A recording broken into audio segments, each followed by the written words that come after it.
Hi மக்களே, welcome back to our channel. இன்னைக்கு வந்து பார்த்தீங்கன்னா, உங்களுக்காக ஒரு ஹிடன் ஜெம் தாங்க கண்டுபிடிச்சிருக்கேன். நெறைய பேர் இந்த மாரியான ஃபுட் கேட்டுக்கிட்டே இருந்தீங்க. உங்களுக்காகவே நான் கண்டுபிடிச்சிருக்கேன். அது மட்டும் இல்லாம இது வந்து ஒரு ஸ்ட்ரீட்குள்ளர இருக்கிறதுனாலயே ஹிடன் ஜெம்முன்னு சொல்லலாம். நெறைய பேருக்கு வந்து இந்த இடம் தெரியறதுக்கு வாய்ப்பு கிடையாது. ஏன்னா மெயின் ரோட்ல இருந்தா நம்ம நெறைய பேர் தெரிஞ்சிருக்கோம். இது ஸ்ட்ரீட்குள்ளர ஒளிஞ்சிட்டு இருக்கிறதுனாலே ஹிடன் ஜெம் அப்படின்னு பேர் போடுது. இன்னொரு விஷயம் என்னன்னா, எல்லா நாளுமே நோ ஆனியன், நோ கார்லிக்ல தான் வந்து லஞ்ச்ல வந்து ஃபுட்டு கொடுத்துட்டு இருக்கிறதா சொல்றாங்க. நம்ம ட்ரெடிஷ்னல் டச் அப்படியே இருக்கும் அப்படின்றாங்க. இன்னைக்கு வந்து எங்க வந்திருக்கேன் அப்படின்றத முதல்ல நான் சொல்லிடுறேன். மயூரா விலாஸ் இவங்க எங்க லொக்கேட்டா இருக்காங்க அப்படின்னு பாத்தீங்கன்னா, செகண்ட் கிராஸ் ஸ்ட்ரீட், இந்திரா நகர், அடையார்ல லொக்கேட்டா இருக்காங்க. உங்களுக்கு லேண்ட்மார்க் வந்து மாடர்ன் ஆர்த்தோ கிளினிக்கு ஆப்போசிட்லயே இவங்க இருப்பாங்க. உங்களுக்காக ஹிடன் ஜெம்லாம் கண்டுபிடிச்சிருக்கேன். நீங்க எனக்கு என்ன பண்ண போறீங்க? ஒன்றும் பண்ண வேணாம். லைக் பண்ணுங்க, ஷேர் பண்ணுங்க. புதுசா சேனல் பாக்குறவங்க சப்ஸ்கிரைப் பண்ணிட்டு பாருங்க. அதே மாதிரி இந்த வீடியோக்கும் ஹைப் கொடுத்துருங்க மறக்காம. நிறைய ஹைலைட்டான விஷயம்லாம் சொல்லியிருக்காங்க. நம்ம தெளிவா வீடியோக்குள்ள போய் என்னென்னு பாத்திரலாம். எதா இருந்தாலும் நேர்ல பேசி கிளியர் பண்ணுவோம். போமா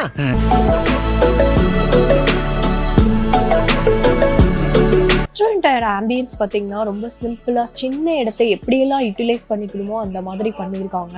வால்லெல்லாம் பார்த்தீங்கன்னா ஒரு கோலம் போட்டுட்டு அப்புறம் கீழே உட்காந்து பரிமாறி சாப்பிட்ற மாதிரியான பெயிண்டிங்ஸ்லாம் வரைஞ்சி சூப்பராக இருக்குது. பார்க்கறது போதே சாப்பிடணும் அப்படின்னு தோணுது. இன்னொரு விஷயம் என்னென்னா, மரம் இருக்குது. அந்த மரத்துக்கு கீழே வந்து ஒரு திண்ணை மாதிரி போட்டு டைனிங் டேபிள் போட்டிருக்காங்க. பட் வந்து திண்ணை மாதிரி அவங்க கட்டி வச்சுருக்காங்க. மரத்தெல்லாம் உடைக்காமல் அப்படியே உள்ளறையே வச்சு கட்டியிருக்காங்க. செம்மையாக இருக்குது. அந்த வைப் வந்து பார்த்திங்கன்னா எப்படி இருக்குன்னா, அந்த இடத்துல உட்காந்து சாப்பிட்டீங்கன்னா கண்டிப்பா நீங்க வந்து அப்படியே கிராமத்துல உட்காந்து சாப்பிடுற ஒரு டச் இருக்கும்.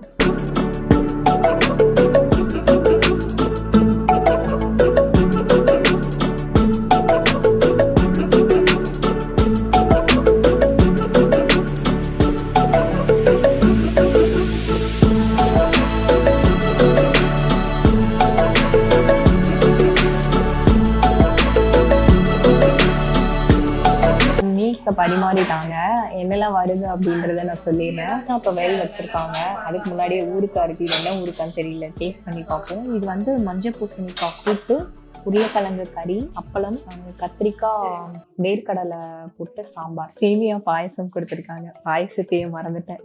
நான் மொத்த சாப்பாடுக்குமே போட்டுக்கிட்டேன் சாம்பாரை. நல்லா சாம்பார் அரைச்சி விட்ட சாம்பார் மனமா இருக்கு. நான் வேர்க்கடலை சாம்பார்லாம் சாப்பிட்டது கிடையாது. இங்க சாப்பிடுவாங்க, செய்வாங்க போல, நல்லா இருக்கும்னு நினைக்கிறேன். உருளைக்கிழங்கு கறி வச்சு சாப்பிடுவேன்.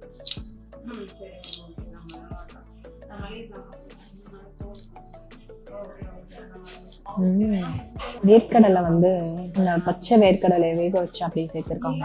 இந்த துவையில போயிட்டு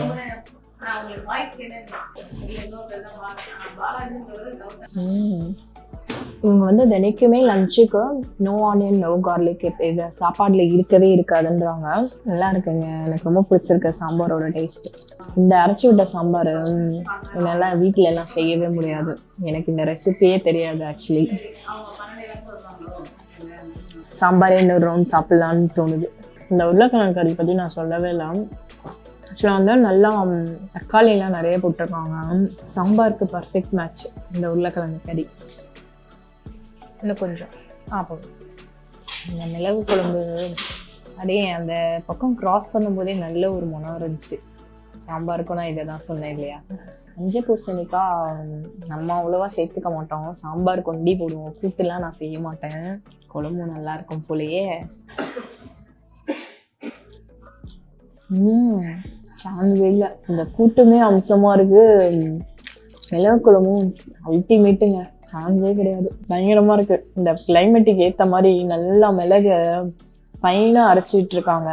அப்புறம் அவங்க நல்லெண்ணெயில் பண்ணியிருக்காங்க. அந்த நல்லெண்ணெயோட வாசமும் எனக்கு வந்து நல்லெண்ணெய் யூஸ்வலாக ரொம்ப பிடிக்கும்.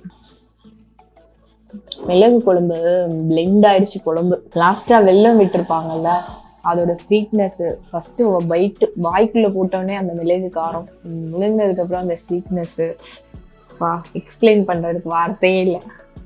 கூட்டுதவங்க அருமையாக இருக்குது. அந்த பூசணிக்காயெல்லாம் வந்து நல்லா குழஞ்சி, அந்த தெரியுதா, நல்லா குழஞ்சிருக்கு. இது வந்து பச்சடி மாதிரியும் இருக்குது, கூட்டு மாதிரியும் இருக்குது. பார்க்குறதுக்கு பச்சடி மாதிரி தான் இருக்குது. போதும். கூட்டுலாம் இப்படி கொடுத்தாங்கன்னு வச்சுக்கோங்களேன், நம்ம கூட்டு போட்டு பிசைஞ்சு சாப்பிடலாம் ரைஸில். அந்த மாதிரி இருக்குது கூட்டு. நல்ல ஒரு திக்கா சுட சுட இருக்குங்க கூட்டு. இந்த துவையல்ல வந்து நிறைய தேங்காயோட பங்கு இருக்கு.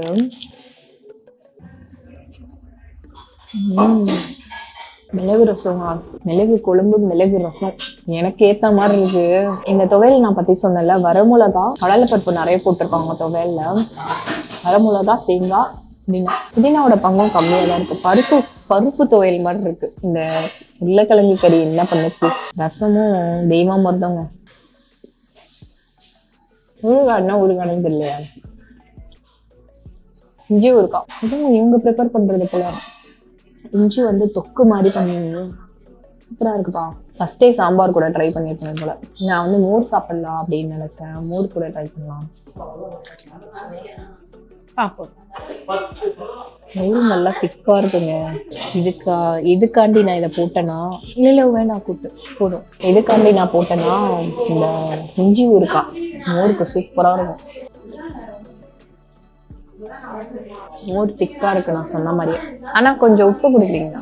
உப்பு உப்பு உப்பு உப்பு சால்ட் உப்பு கம்மியா இருக்கு, அதான் மிஸ் ஆகுது.